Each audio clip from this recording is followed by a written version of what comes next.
इन्होंने मुझे धोखे से मारा, इन्हें छोड़ियो मत 5 जनों को, ये लड़की को भी मत छोड़िए, उसकी माँ को भी मत छोड़िए, तीनों भाइयों को मत छोड़िए। मम्मी देखो उनकी उसकी मम्मी की हालत देखो कैसी हो रही है। जो उसकी मम्मी से उसका बच्चा कह के गया ना लास्ट टाइम पे, वही होना चाहिए।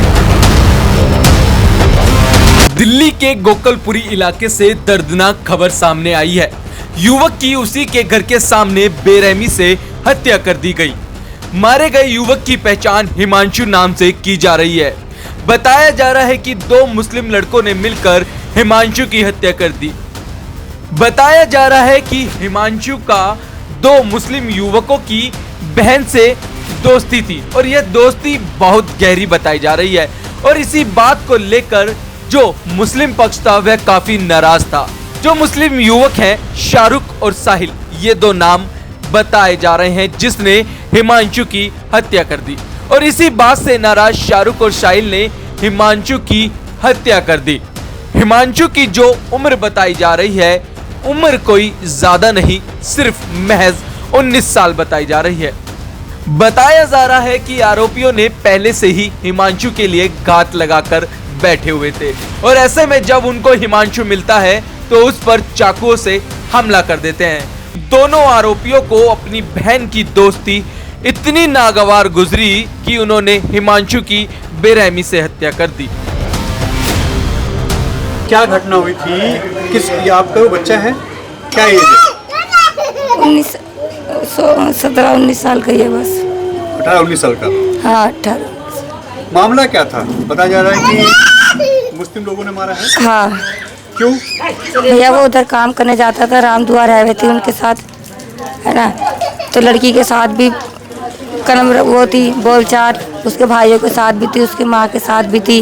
उसकी माँ ने एक बार मेरे भैया को बंद करवा दिया। तो कह रही 2 लाख रुपए लूँगी, फैसला करवा दूँगी। मैंने कहा जी मेरे पास तो है नहीं। फिर दूसरी बार बंद करवा दिया उनने। फिर मैंने अपने भैया को छुड़वा लिया।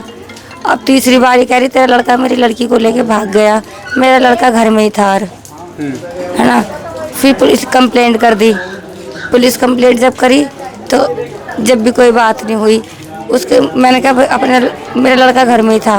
मैंने कहा भैया खाना खा ले। तो उन्होंने कहा मम्मी तुम चाय बना लो, मैं बिस्कुट लेके आ रहा हूँ, मैं उसके भाई से बात करूँगा, तेरी माँ मेरे घर क्यों आई। तो उसका भाई दिख गया और उसका भाई ने उसे चुपचाप बुलाया बात करने के लिए कि तेरे से कोई बात करनी है। चुपचाप ले गया गली में को और दोनों भाइयों ने, एक ने पकड़ा और दो जनों ने, पता नहीं एक जनों ने उसके चक्कू मारे और इतने गहरे गहरे चक्कू मारे मेरे बच्चे के दिल तक भर गया। तो बुला के लेके गए थे? हाँ यहीं से बुला के लेके गया वो उसे।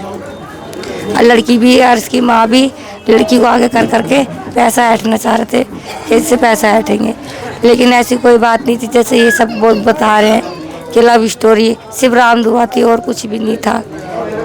उसके भाइयों से भी बातचीत रहती थी, बोलते थे चलते थे। उसके बड़ा भाई से बात करने के लिए वो ले गया उसको वहाँ के, तेरे से बात करेंगे। उनने कहा तो भैया कोई भी बात हो पहले मुझसे करे कर। तो वो कहने लगा मम्मी मैं इसके भाई से बोल दूंगा ये बात, है ना। मैंने कहा चल भैया ठीक है। तो वो गया बिस्कुट लेने, उसका भाई दिख गया तो उसको प्यार से लेके गया उसको वहाँ तक, और दोनों भाइयों ने उसे घेर के वहीं मार दिया। और लड़की ने और उसकी माँ ने कंप्लेंट कर दी मेरे भैया के नाम की। लड़की ने जो दोस्त थी उसने कंप्लेंट भी कर दी? हाँ उसकी माँ के कहने से आके उन्होंने अपने घर वालों को भी कहने में जो करते घर वाले कहते थे वही करती थी वो, जबकि वो लड़के की दोस्त थी। हाँ इससे भी बातचीत करती थी और अपने घर वालों को कहने में चलती थी। मेरे बच्चे को उन 5 ने फंसा के जान से मरवा दिया और वो धमकी भी ये दे रही थी कि तेरे बड़े लड़कों को भी मरवा देंगे, तेरे छोटे लड़के को भी मरवा देंगे।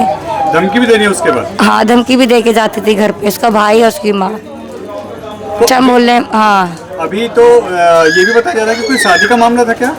नहीं शादी वादी कुछ नहीं, बिल्कुल कुछ भी नहीं थी ऐसी। बस बातचीत थी, बस कोई शादी वादी नहीं थी। बातचीत करते थे दोनों, बस सब मेरे बच्चे को उड़ाना चाह रहे बस।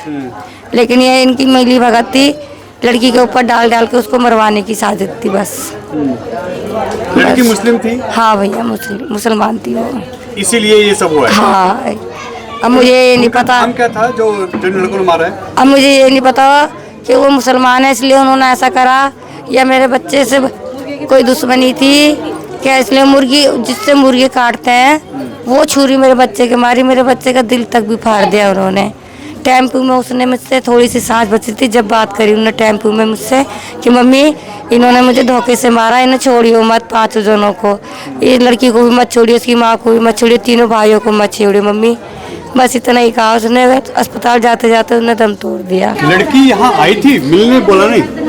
हाँ जी, हाँ जी, हाँ जी, मम्मी के साथ आई। कब आई थी? वो कल आई थी। कल आई थी मर्डर से पहले? हाँ, 5-6 बजे के करीब। कोई कारण था उसके पीछे? ये तो जी कारण वारण तो हमें पता नहीं, उनकी मम्मी को पता होगा, लेकिन हाँ लड़की की मम्मी आई थी यहाँ लड़की को लेकर, आए थे पुलिस को लेके साथ, मतलब कि हत्याकांड से पहले। हाँ जी, लड़के को लेकर चले गए, पुलिस वाले देखो चले गए, लड़का ऊपर चला फिर लड़की का भाई आया? लड़की का भाई आया, लड़की का भाई लेके चला गया उसको, बहला फुसला के ले गया, कह रहा बात करने चाहता हूँ तेरे से, आ जा। लड़की से बात करनी है और उसके बाद फिर ये काम हो गया। हाँ जी, तो ये कितने बजे के आसपास की घटना है? जी ये होगी कम से कम मुझे लगा 8:30 है ना, 8:30 8:15 बजे के आसपास की। मतलब परिवार यहाँ खुलेआम आता है पुलिस को लेके, यहाँ कहता है कि बात करनी है लड़की को, और लड़के को हिमांशु को बुला के ले जाते हैं और उसके बाद ये काम होता है। हाँ जब काम है। पुलिस कुछ नहीं कर रही है, पुलिस बोल रही है 2 बंदे पकड़ लिए, लेकिन हमें नहीं पता। लेकिन हमें नहीं पता। तो चाहते क्या हैं अब आप लोग? इंसाफ जी इंसाफ भी चाहते हैं सर, हमें इंसाफ चाहिए। इंसाफ चाहिए। देखो उनकी उसकी मम्मी की हालत देखो कैसी हो रही है, जो उसकी मम्मी से उसका बच्चा कह के गया ना लास्ट टाइम पे, वही होना चाहिए।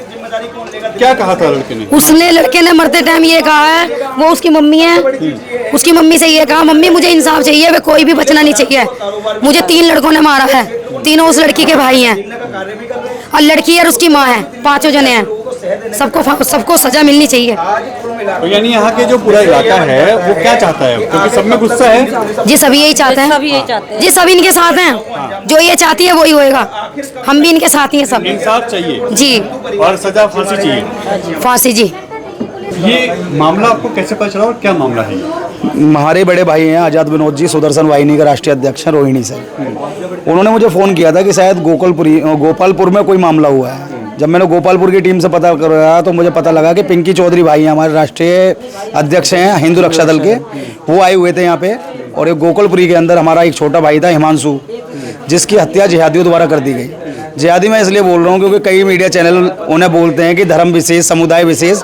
कोई धर्म और समुदाय विशेष नहीं है, सीधा उसका धर्म का नाम बोलिए। जब हिंदू धर्म का व्यक्ति कोई काम करता है तो उसको हिंदू धर्म बोला जाता है, तो क्या जाति विशेष होता है भाई? सीधा बोलो कि जिहादी मानसिकता के लोगों ने निर्मम तरीके से हमारे छोटे भाई की हत्या की है। और छोटी सी चीज़ है कि यारी दोस्ती किसमें नहीं होती है। अगर इस तरीके से देखा जाए तो इतनी ये लोग हत्याएं कर देते हैं, तो उनका खून का बदला खून हमें देना चाहिए। जब निकिता की हत्या कर दी गई या श्रद्धा को मार दिया गया, जब भी तो हम खून का बदला खून ले सकते थे, लेकिन संविधान का पालन करके हम तो भाई कानून के दायरे में सिर्फ इंसाफ चाहते हैं परिवार के लिए। जिस प्रकार से हमारे भाई को मारा गया, काफ़ी निर्मम तरीके से उसकी हत्या करी गई। रात को घर से यहाँ से बुलाया गया और कहा गया कि तो ये मेरी बहन बुला रही है किसी काम से।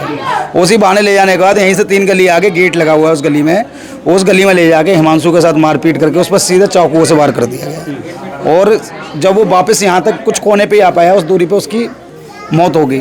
तो काफ़ी निंदापूर्ण विषय, और निंदापूर्ण विषय के साथ में मैं आज सवाल करना चाहता हूँ उन नेताओं से, जो नेता गली गली मोहल्ले मोहल्ले चुनाव के समय में आते हैं, और जब किसी परिवार पर गाज गिर जाती है तो उस क्षेत्र के अंदर कोई नेता या फिर मैं कहूँ कोई भी ऐसा जनप्रतिनिधि आने को तैयार नहीं होता, जब वाकई में परिवार को एक नेता की ज़रूरत होती है। किस लिए? क्योंकि जो भ्रष्ट कानून व्यवस्था है, उस कानून व्यवस्था से उस बच्चे को न्याय मिल सके।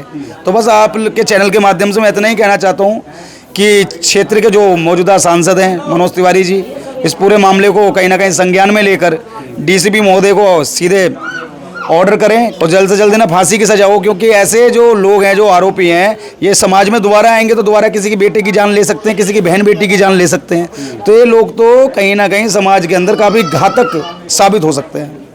तो ये सोची समझी रणनीति के तहत बिल्कुल सोची समझी रणनीति है। क्योंकि जब 3 लोग आ रहे हैं, बुला के ले जा रहे हैं, फिर एक तरफ से गली में खींचना, फिर चाकुओं से वार करना, और ऐसे लोग हमारे बीच में रह रहे हैं, तो ये तो काफ़ी सोचने का विषय बन जाता है कि आज मान के चलो हिमांशु की हत्या करी है, कल को ये पैरोल पे आ गए, जमानत पे आ गए, कल को किसी और बच्चे की भी हत्या कर सकते हैं। ये तो समाज के लिए हानिकारक है एक तरीके से। इन्हें समय रहते अगर सजा नहीं मिली ना, तो हो सकता है कि इस कॉलोनी में से कुछ और बच्चे कम हो जाए।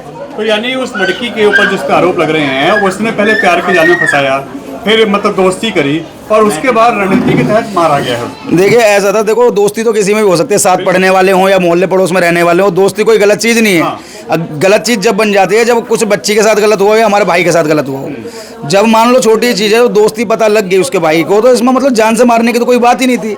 और तो और परिवार से ये पता लग रहा था कि जो उस लड़की की माँ थी वो लगातार परिवार को धमकी देती थी कि या तो 2 लाख रुपए में सेटलमेंट कर लो, नहीं तो तुम्हारे लड़के को हम फंसा देंगे। तो इस चीज़ का क्या मतलब होता है कि मतलब ये जहाँ भी रहेंगे, जहाँ हिंदुओं की संख्या ज़्यादा है वहाँ मतलब बहन बेटियों को आगे करके बच्चों को फंसाने की इनकी रणनीति है। जहाँ इनकी दाल निकलेगी वहाँ बच्चों को मारने की रणनीति है। भाई आखिर इस देश में कब तक इस प्रकार से चलता रहेगा? सरकारें भी सोचती हैं, इनके बारे में सोचती हैं। आखिर अगर एक सीधा सा डाटा उठा लिया जाए ना तो पिछले 3 महीने के अंदर लगभग कुछ नहीं तो 117 से ज़्यादा हिंदू परिवारों के बच्चों की हत्याएं मुसलमानों द्वारा कर दी गई है। और ये कटु सत्य है। समय रहते अगर प्रशासन शासन अगर किसी प्रकार से जागरूक नहीं हुआ तो ये संख्या आगे और भी बढ़ोतरी होगी। और सबसे चिंता का विषय ये बन जाता है कि इसी क्षेत्र में मात्र 3 घर हैं उन मुसलमानों के, और तीनों घरों से नशीले पदार्थों का कारोबार भी होता है। लेकिन दिल्ली पुलिस द्वारा किसी प्रकार की कोई भी कार्रवाई अभी तक उस परिवार के बीच में नहीं हुई। अगर मान के चलो आप, जो मरने वाला हिमांशु है, हिमांशु के बदले कोई जावेद होता ना तो पूरी गोकुलपुरी में अब तक आग लग गई होती। क्योंकि मरने वाला एक हिंदू है, इसलिए इंसाफ देने में इतना देरी हो रही है। अगर यही मुसलमान होता तो अब तक इंसाफ भी मिल चुका होता, और हमारा जो हिंदू आरोपी होता ना तो उसकी पिटाई हो रही होती थाने के अंदर। लेकिन अभी तक ये प्रश्न चिन्ह बन जाता है दिल्ली पुलिस के ऊपर कि इस पूरे नॉर्थ ईस्ट दिल्ली के अंदर जिस प्रकार से रोजाना के रोजाना, आप खुद पत्रकार हो, इस क्षेत्र में आप खुद पत्रकारिता करते हो, रोजाना किसी ना किसी क्षेत्र में एक हिंदुओं की हत्या कर दी जाती है और वो मुसलमानों द्वारा ही की जाती है। ये भी कटु सत्य है। यानी ये सच है कि टारगेट करके मारा जा रहा है हिंदू? बिल्कुल टारगेट करके मारा गया। जब घर से बुला के लेके जा रहे हैं, वहाँ जाके गली के आगे खींच के मार रहे हैं, तो टारगेट करके ही मारा गया। और पुलिस भी अभी तक ढुलमुल रवैया अपना रही है? बिल्कुल भी नहीं ढील डाल रखी है। पुलिस वालों ने भी पैसे खा के बैठे हुए हैं। एक मुस्लिम लड़की से दोस्ती होने का ये रिजल्ट है क्या? ऐसा तो वैसे दोस्ती तो हर किसी में हो जाती है भाई, मगर उनका तो एक टारगेट है। उनका तो यही टारगेट है, हिंदुओं के लड़कों को फंसाओ, फिर उसके बाद अपने मार दो, क्योंकि उन्हें मिलता है पैसा। जिहादियों का तो यही काम रह गया।